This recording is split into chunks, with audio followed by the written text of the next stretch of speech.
Hello বন্ধুরা, good morning. তো আর একটা ভিডিও নিয়ে চলে আসছি। আজকে আমরা কাজ করছি কুয়োর যে ঢাকনা হয় তার জালি, ওইটার আমি একটা ভিডিও বানিয়েছি। ওটা জাস্ট সাইলেন্ট ভিডিও, মানে কোনো কথা বলিনি, নর্মাল ভিডিও বানিয়েছি।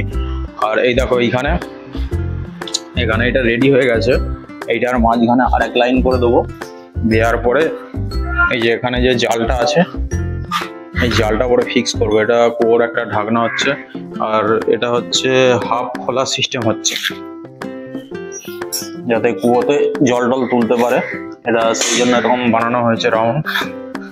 আর এখানে এই যে গ্রিল গুলো বানিয়েছি, এই গ্রিল গুলো নর্মাল গ্রিল বানানো হয়েছে। এগুলো কমপ্লিট হয়ে গেছে, খালি পেন্ট হবে এগুলো। এখন আমার কাজ হচ্ছে এই যে এটার উপরে জালিটা মারবো, আর গ্রিল গুলো গ্রাইন্ডিং করতে হবে, আর গ্রাইন্ডিং করবো।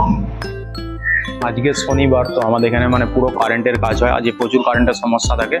সারাদিনে হয়তো 2 ঘন্টা কারেন্ট থাকে, বাকি যে টাইম থাকে পুরো চলে যায় কারেন্টটা, আর থাকে না।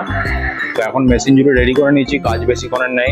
এগুলো চলো গ্রাইন্ডিং করি। মেশিন এই যে রেডি আছে, এই যে মেশিন রেডি, সব টোটাল রেডি করে নিয়েছি। গ্রাইন্ডিং রেডি, মাল কাটবো আর লাগাবো। তো ওখানে গ্রিলগুলো গ্রাইন্ডিং করতে হবে আর রং করতে হবে। তো চলো, দেখা হচ্ছে নেক্সট ভিডিও। যারা যারা এখনো ফলো করোনি, follow, like, subscribe and share করে দিও।